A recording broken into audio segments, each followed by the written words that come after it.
हमारे अध्यक्ष जी, हम लोगों के अग्रज मार्गदर्शक, हमारे दीवार सदन के संरक्षक धर्मेश पाठक जी, साथियों, का यह कार्यक्रम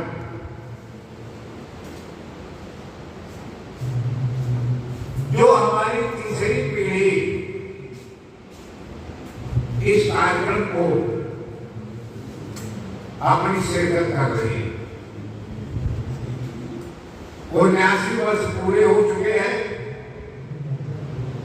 अब 80वें स्वतंत्रता दिवस को हम लोग मना रहे हैं और जिसकी श्रेणी को प्राप्त करने का श्रेय, उस 47 को छूने का श्रेय उस महान साल को छूने का कारण मैं अवधान समझता हूं हमारे पाठक। वेदना क्या होती है?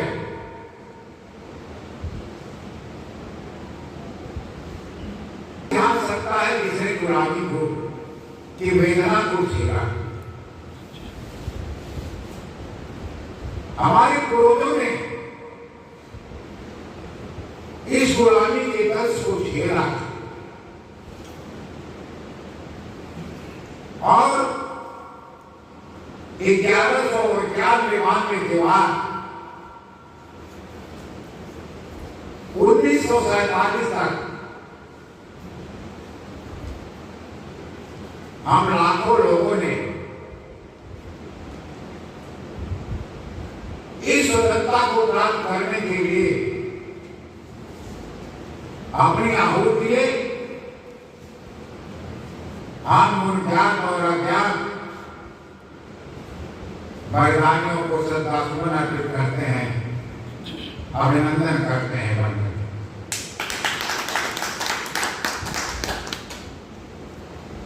कहा जाता है कि जो चीज आसानी से मिल जाती है उसका महत्व हम लोग नहीं है।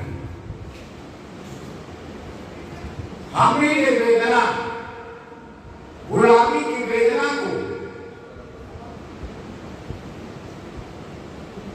काफी दिनों तक हम लोगों ने इस दर्द को झेला।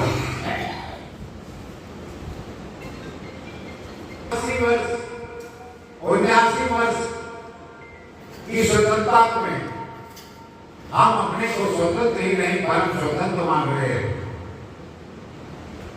लेकिन पीछे आकर जाइए तो 1191 से लेकर 1947 तक कितना बड़ा समय हम लोगों ने गुलामी में झेला। चाहे वो कुतुबुद्दीन ऐबक का गुलाम वंश रहा हो, खिलजी वंश रहा हो, सैयद वंश रहा हो, लोधी वंश रहा हो, मुगल वंश रहा हो, इसके बाद आदम हव्वा की ही संतान जो 17वीं शताब्दी में हमारे यहाँ पदार्पण किए व्यापारी के रूप में, और 1947 में हमने उन्हीं को झेला, दंश झेला। लाखों लोगों को हम लोगों ने कहा वो देश से बाहर क्या, आज मेरा गास्कर उसकी देन है, कीनिया उसकी देन है, कनाडा उसका देन है, और आपका क्या कहते हैं बोर्डियो में भारतीय हैं, ट्रिनिडाद में भारतीय हैं, और हमारे भारतीय वहां पर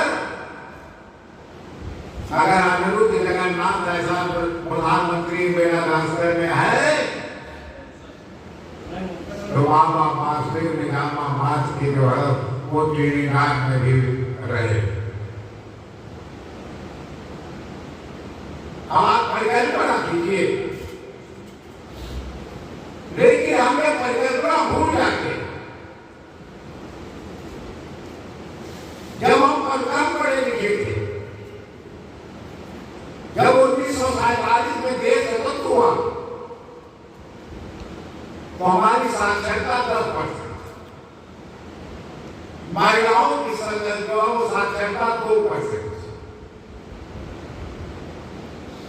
आज हमारी साक्षरता जो है 86% है, 84% है, और हमारी बच्चियों की साक्षरता में अभी आप लोगों ने देखा होगा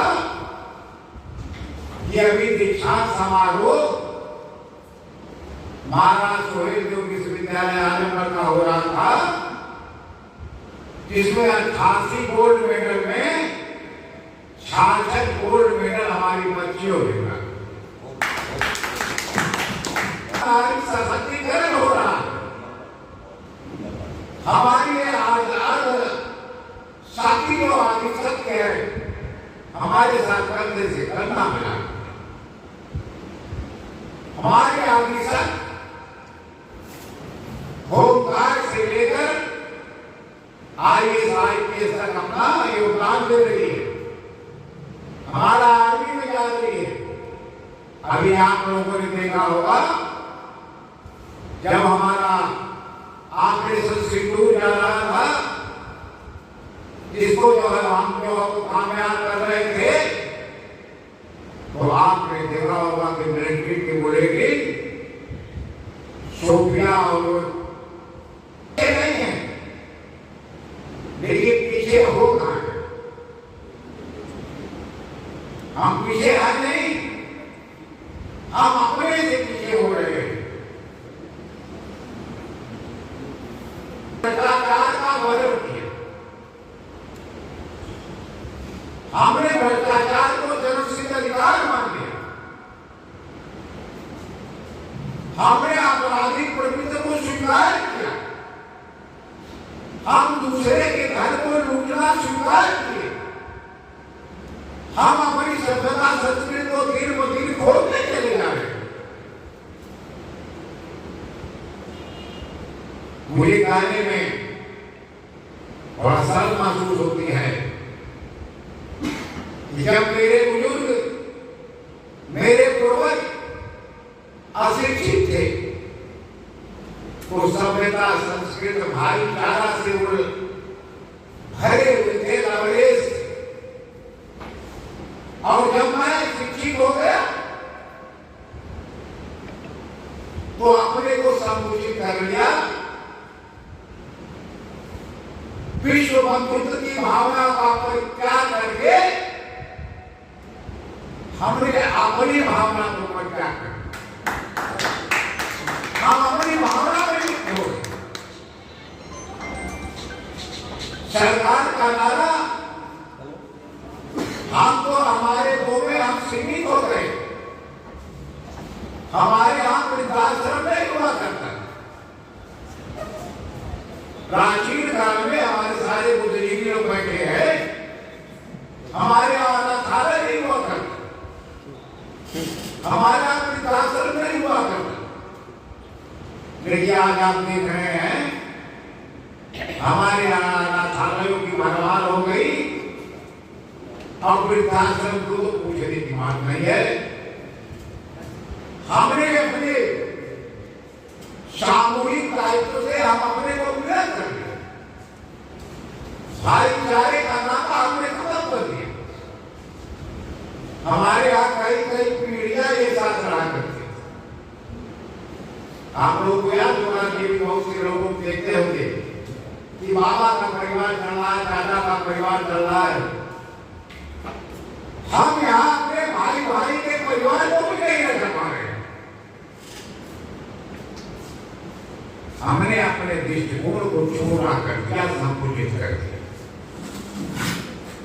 जो हमारे देश के लिए पुरानी परंपरा के ठीक विपरीत है। हमको जागृत करना, अपने बच्चों में संस्कार जागृत करना होगा, अपने अगल बगल के लोगों में संस्कार जागृत करना होगा कि आप ज्वाइंट इंडो फैमिली जो भारत की एक रीढ़ थी, उसको पुनर्जीवित किया। जो हम शपथ लेते हैं, अभी हमारे प्रधानमंत्री जी ने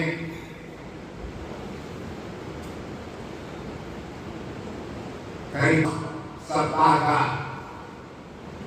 या 100 सप्ताह का समय लिया है नशा मुक्ति। अच्छी बात है। कोई भी परिवार नहीं है जिसको आप सारे लोग जानते हैं कि जिस परिवार में नशा हो गया, नशे की लत हो गई, वह परिवार स्वयं विघटित हो जाता।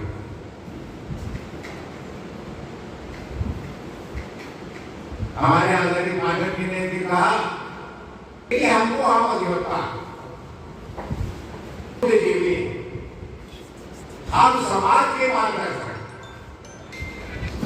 हम कानून की व्याख्या करते हैं। हमारी जिम्मेदारी अपने परिवार के प्रति नहीं, समाज के प्रति, देश के प्रति है, अपने गांव के प्रति है।